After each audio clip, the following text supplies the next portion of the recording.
May 5th, 1945. The war in Europe is over in 48 hours. Everyone knows it. The German high command has already collapsed. Hitler is dead. Berlin is burning. And somewhere in the Austrian Alps, in a medieval castle perched on a rocky outcrop above a quiet valley, the most bizarre battle of World War II is about to begin. On one side, a handful of American soldiers from the 12th Armored Division, exhausted, running low on ammunition, holding a position they never expected to defend. On the other side, Waffen-SS troops, fanatical, disciplined, still fighting a war the rest of Germany has already lost. And standing in the middle, manning the castle walls alongside the Americans, rifles in hand, willing to die for what they believed was their only chance at survival. Wehrmacht soldiers, German army regulars, yesterday's enemy. One American captain, named John Lee, would later describe that morning with a kind of stunned disbelief. He said, and this is documented in the after-action reports, that he had fought across France and Germany, survived the Bulge, and crossed the Rhine, and nothing, absolutely nothing, in his military training had prepared him to give orders to German soldiers and have them obey. This is not a story about the war ending cleanly. This is a story about what happens at the exact edges of history, when ideology collapses and survival becomes the only language left. This is the story of the Battle of Castle Itter, the only engagement in American military history where United States forces fought shoulder to shoulder with German soldiers against a common enemy. And it happened on the last day of the war. To understand what converged on that castle on May 5th, 1945, you have to go back, not weeks, not months, but years. Because Castle Itter did not become a fortress prison overnight. It was transformed methodically and deliberately into one of the most unusual detention facilities in the entire Third Reich. The Schloss Itter, to use its German name, was built in the 12th century on a rocky promontory in the Tyrol, the kind of medieval structure that looks designed for exactly this kind of final stand. Thick stone walls, a single access road, a position that commands the surrounding valley. The SS requisitioned it in 1943 and converted it into a high-value prisoner facility, a place to house what the Nazi regime called Ehrenhäftlinge, honor prisoners, political hostages whose symbolic value was too high to simply shoot and too dangerous to leave free. The prisoners they sent to Itter were not ordinary men and women. They were, by any measure, extraordinary. Marie-Agnès Caillot, the sister of Charles de Gaulle himself, had been arrested in 1943 and had survived years of German captivity. General Maxime Weygand, the former supreme commander of French forces, a man whose decisions in 1940 had shaped the entire trajectory of the French defeat, sat in those stone rooms, wondering if history would ever give him a verdict. Paul Reynaud, the last Prime Minister of the French Third Republic, the man who had refused to sign the armistice and fled to London before his arrest, paced the castle corridors alongside his former political rival. Édouard Daladier was there, the Prime Minister who had signed the Munich Agreement in 1938, the man whose name had become synonymous in France with appeasement, now sat imprisoned by the very regime he had tried to appease. General Gustave Gamelin, the commander-in-chief blamed for the catastrophic fall of France in 6 weeks, occupied a cell 3 floors from the man who had replaced him. Jean Borotra, the tennis champion who had won Wimbledon, was there, and a Czech tennis star named Jaroslav Drobny, who would go on to win Wimbledon himself after the war, was held in the same castle with the entire collapsed political and military leadership of a nation. Think about what this room would have felt like. These men and women had not simply failed, they had failed publicly, spectacularly, in the most consequential moment in French history, in living memory. And now, they sat together in a medieval Austrian castle guarded by SS men who treated them with a contempt that was almost theatrical, waiting for a war to end that might kill them before it did. One of the German guards, a young Untersturmführer whose name appears in only one post-war testimony, described the atmosphere in the castle in the final months as electric with fear. He said the prisoners argued constantly among themselves. The generals blamed the politicians blamed the generals. And he said, and this is a remarkable admission, that listening to them, he sometimes thought France had lost the war in those rooms, long before a single tank crossed the Meuse. That observation, bitter and incomplete as it is, contains something real. Because the prisoners of Castle Itter were not simply the victims of German aggression, they were the embodiment of a French political and military culture in crisis. Men whose rivalries and failures had contributed to the disaster of 1940. And now they were about to get one more chance, not to redeem France, but simply to survive. The man who would change everything, arrived at Castle Itter, not as a liberator, but as a prisoner himself. And then, in one of the most improbable reversals in the history of the war, as an armed defender. Zvonimir Chuchkovic, known to the other prisoners as Zvonko, was a Yugoslav soccer player who had somehow ended up in the castle's orbit as a laborer and eventually as a semi-free servant of the prisoners. His role was ambiguous, his status precarious, but he was mobile. He could move. And in the final days of April 1945, as the sounds of American artillery began echoing through the Alpine valleys, Zvonko became the prisoner's only connection to the outside world. But the figure who truly anchors the human drama of Castle Itter is the man who was supposed to be guarding it. Wehrmacht Major Josef Gangl had spent the final year of the war in a private moral crisis that had transformed him step by step from a decorated German officer into a member of the Austrian resistance. Gangl was not a natural rebel. He was a professional soldier, the kind of man who had believed in Germany, if not in Hitler, and who had served effectively enough to reach major's rank by 1944. But the Eastern Front had done something to him. He had seen enough to understand that the war was not only lost, it was wrong. By late 1944, he was in quiet contact with Austrian resistance cells, passing intelligence, undermining SS supply lines in small ways that could not yet be traced back to him. He was a man living a double life in the most dangerous possible circumstances. Every day, he gave orders in the name of a regime he had decided to betray. Every night, he wondered whether the next morning would be the one where someone noticed. By early May 1945, the situation in the Austrian Tyrol had become apocalyptic. Not from Allied bombing, not yet, but from within. Isolated SS units, cut off from command, were executing civilians accused of defeatism. Deserters were being hanged from lampposts with cardboard signs around their necks reading, "Ich bin ein Feigling," I am a coward. The regime was consuming itself in its final spasm of violence, and Gangl understood that the prisoners in Castle Itter were at the center of that danger. Because the order had come through channels that Gangl could not officially ignore, that the Ehrenhäftlinge were to be liquidated before they could be liberated. No witnesses, no trophies for the Americans. The SS unit tasked with the execution, a detachment under Waffen-SS Hauptsturmführer Georg Böhmel, was already moving toward the castle. Gangl made a decision. He would find the Americans. He was not the only one moving. Zvonko had already slipped out of Castle Itter and was making his way through the mountains toward American lines, carrying a handwritten message from the prisoners, begging for rescue. The two men were converging on the same conclusion, from different directions. And the American who would receive both of them was not a general, not a liberator with a cavalry division. He was a tank company commander named John Lee. Captain John Lee, of the 12th Armored Division, was exactly the kind of officer who appears in the middle of the 20th century's military history and disappears from it almost immediately afterward. Not because his actions were unworthy of memory, but because what he did was so strange, so outside the normal categories of the war, that the army itself seemed unsure what to do with the story afterward. Lee was 23 years old. He commanded a company of Sherman tanks and had spent the past weeks in the confused, exhilarating chaos of the war's final collapse in Germany and Austria. Towns were surrendering without firing a shot. Soldiers were throwing down weapons and simply going home.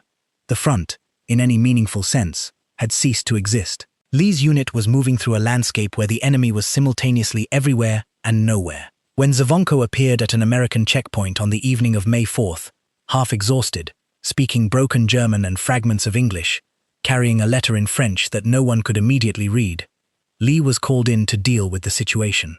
He listened. He asked questions through an interpreter. He looked at the letter, and then he did something that was either profoundly brave or genuinely insane, depending on how you choose to read it. He decided to go, not with his full company. He did not have authorization for that kind of commitment. He did not have authorization for any of what he was about to do. He took one platoon of infantry, a handful of Shermans, and drove toward Castle Itter in the dark. And somewhere on that mountain road, driving in the opposite direction, came Joseph Gangl.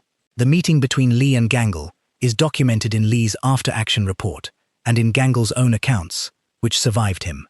It took place at a crossroads under a white flag that Gangl had improvised from a bedsheet by the light of Jeep headlamps in the early hours of May 5th. Lee spoke no German. Gangl spoke almost no English.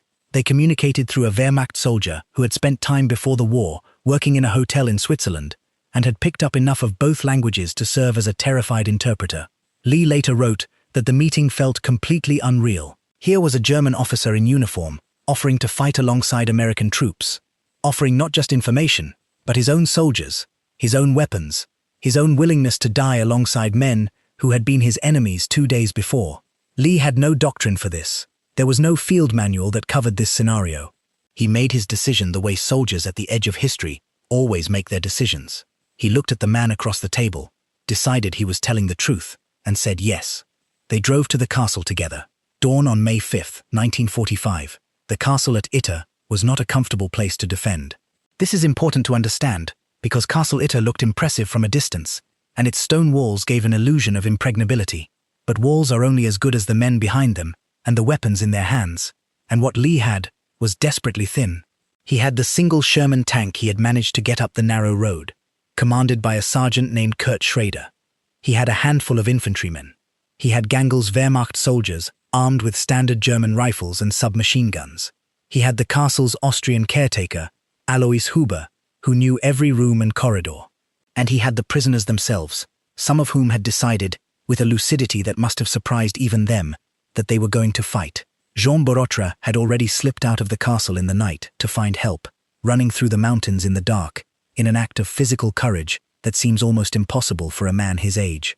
Gamlin, old and ill, had asked Lee for a weapon. Reynaud had organized the non-combatant prisoners into shelter positions. These men, who had spent years in the prison's corridors, arguing about whose fault France's defeat had been, were now in agreement about one thing: they would not go quietly. The SS arrived at roughly 9 o'clock in the morning. The unit that came up the road toward Castle Itter was not a remnant. It was not a few scattered fanatics who had missed the memo about the war's end. It was an organized, armed, functional Waffen-SS detachment, supported by infantry and at least one anti-tank weapon. They had one objective. They knew the castle's layout, and they expected the prisoners to be defenseless. What they found instead was a Sherman tank blocking the gate road and small arms fire from the castle walls. The first assault on the gate was turned back. The Sherman's main gun fired twice, and the echoes rolled back and forth between the valley walls, loud enough that residents in the village below would later say they thought the mountains were collapsing. The SS infantry pulled back to the tree line and began preparing a second approach. An SS officer captured in the initial exchange, a young lieutenant who had never in his career encountered anything remotely like what he was seeing, is quoted in American after-action debriefs as saying that he could not initially determine who was firing from the castle. He said the smoke and the angle of the walls made it impossible to distinguish uniforms. He assumed, reasonably, that he was facing a larger American force than was actually there. That assumption, that small tactical miscalculation, bought the defenders time they desperately needed.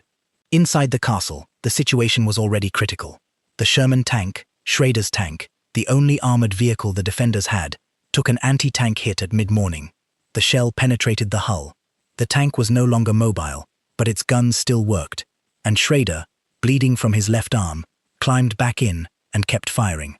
Gangel was moving between positions on the castle walls, directing his own soldiers with a calm that several witnesses, both American and prisoner, later described as almost eerie in its steadiness. He had made his choice. He was not performing loyalty to a cause. He was simply doing the thing in front of him, which was keeping these people alive. At approximately 10:30 in the morning, a bullet found him. The accounts differ slightly on exactly where Gangel was standing. Some place him on the south wall. One American infantryman's memoir puts him near the main gate. What everyone who was there agrees on is the moment itself. There was no dramatic last stand. He was moving between soldiers, correcting a firing position, and then he was down. The Wehrmacht major, who had spent a year betraying his regime in secret, and his final morning defending its prisoners, died on a castle wall in the Austrian Alps, fighting alongside Americans and French generals in a battle that would not be officially acknowledged for decades. Paul Reynaud, who had watched from a window, wrote about Gangel afterward, with a formality that could not entirely conceal his emotion. He described him as a man who had chosen, at the last possible moment, the right side of history. The battle lasted less than 3 hours in total, but those hours had a quality that survivors consistently described as timeless, a bubble of intense, focused violence that seemed to exist outside of normal duration. The defenders held the walls. The prisoners stayed in their positions. Borotra kept running, because Borotra, the tennis champion, the man who had escaped the castle in the night, had not stopped running. He had found a German unit willing to pass his message. He had found a roadblock. He had talked his way through it. And eventually, he had reached another American column, and the message he carried, urgent, clear, factual, had moved up the chain fast enough that a relief force was now driving toward Itter at speed. The relief arrived at around noon. A larger American armored force came up the road below the castle, encountered the SS detachment from behind, and the fight was over in minutes. The SS, caught between the castle above and the Americans below, either fled or surrendered. Gangel himself was already gone. The prisoners were free. There is a photograph from that afternoon taken by an American military photographer who arrived with the relief column. In it, you can see the courtyard of Castle Itter. American soldiers, former prisoners, some of them still wearing the shabby civilian clothes they had lived in for years, and among them, visible if you look carefully, Wehrmacht soldiers, former enemies, men who had spent the morning firing alongside the Americans and were now standing in the same space, under the same sky, in the strange aftermath of a battle that had no precedent and would have no successor. Captain Lee, in one of his later interviews, said something that has always struck me as exactly right. He said he had expected liberation to feel like a clear moment, victory on one side, defeat on the other. Instead, it felt like something much messier and much more human. He said that looking at Gangel's body, and then at the men Gangel had died to protect, he understood for the first time that the war was not simply a conflict between nations. It was a conflict within them. The prisoners of Castle Itter returned to France and to history with varied fates. Weygand, Gamelin, Daladier, Reynaud, they had all been architects of French failure in 1940, and none of them would escape that verdict entirely. The post-war tribunals and memoirs and recriminations that followed would consume them for the rest of their lives. Marie-Agnès Caillot, de Gaulle's sister, returned to her family and lived quietly, almost entirely absent from the public record of her own extraordinary ordeal. Jean Borotra became, inevitably, a figure of some controversy. His wartime record was complicated, as so many were, by the ambiguities of Vichy collaboration and resistance. The night run through the Austrian mountains, the act of physical courage that had helped save the castle, existed alongside other choices he had made in other years. Kurt Schrader, the tank commander who had kept firing from a damaged Sherman with a wounded arm, received a Silver Star.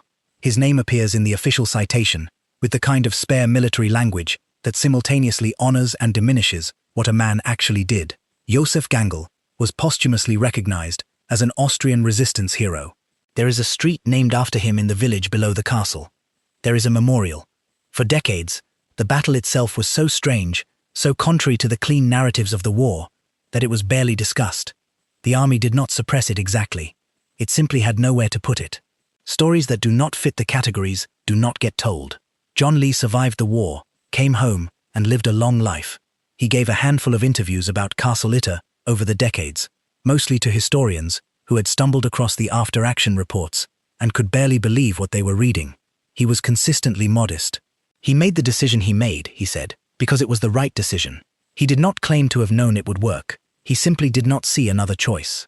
The Battle of Castle Itter was eventually rediscovered by military historians in the 1990s and early 2000s, and it has since accumulated a modest literature, a detailed book, several documentary treatments, scattered academic articles. But it has never entered the popular consciousness the way it should have, partly because it resists simplification. It is not a story about American heroism alone. It is not a story about German redemption alone. It is not a story about French prisoners finally saved by the cavalry. It is all of those things simultaneously, tangled together in ways that resist the clean framing that popular history demands, which may be exactly why it matters. We tell the story of World War II through clear lines. The Allies were right. The Axis was wrong. Victory was deserved. These things are true and they matter, but they are not the whole truth. The whole truth contains men like Josef Gangel, who served a wrong cause honorably until he found a way to serve a right one, and who died in the act of that service. It contains men like Gamelin and Weygand, who had helped lose the war in 1940 and now held rifles on a castle wall to survive it. It contains John Lee, who looked at a German officer across a jeep's headlamps in the dark and decided, without a manual, without a precedent, without authorization, that this was a man he could trust. The last day of the war in Europe, May 5, 1945, somewhere in the Austrian Alps, the most improbable alliance in American military history, held a medieval castle against an SS assault for 3 hours. The men who fought together that morning would spend the rest of their lives being asked to explain it. Most of them found the question difficult to answer, not because the facts were complicated, but because the feelings were.